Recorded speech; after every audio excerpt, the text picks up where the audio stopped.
इसीलिए महिलाओं को उतना अधिकार पुरुषों के बराबर मिला नहीं।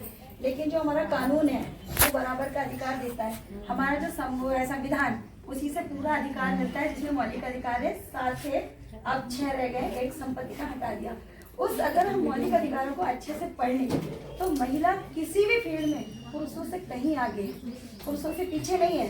लेकिन क्या है कि सिर्फ हमें जानकारी का अभाव है, तो इसी की वजह से हम पीछे रह रहे हैं। अगर समानता के अधिकार की बात आती है तो पहले क्या होता था, लड़कियों को भी जन्म हुआ, उम्र हो गई 15 से 16 साल, माँ बाप के दिमाग में एक चीज रहती थी, शादी करनी है बस, और उसका दहेज जुटाना है।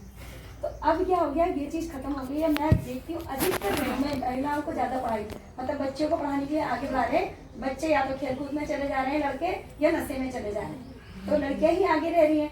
दूसरा, इसी को देखते हुए जो संपत्ति का अधिकार था, पहले था केवल जो पुत्र था उसको मिलता था, यानी कि पुत्र, पौत्र, प्रपौत्र, केवल हिंदू विधि के अंतर्गत। फिर जो अदर्स हो गए, क्रिश्चियन हो गए कानून, या मॉडर्न कानून हो गया, या अलग हो गया, तो उसमें फिर वही कमी रह गई थी कहीं ना कहीं, क्योंकि किसी में 1/3 मिलता है, किसी में कुछ मिलता है।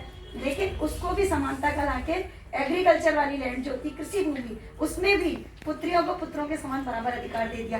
तो अब कहाँ से महिलाएं पीछे रह गई?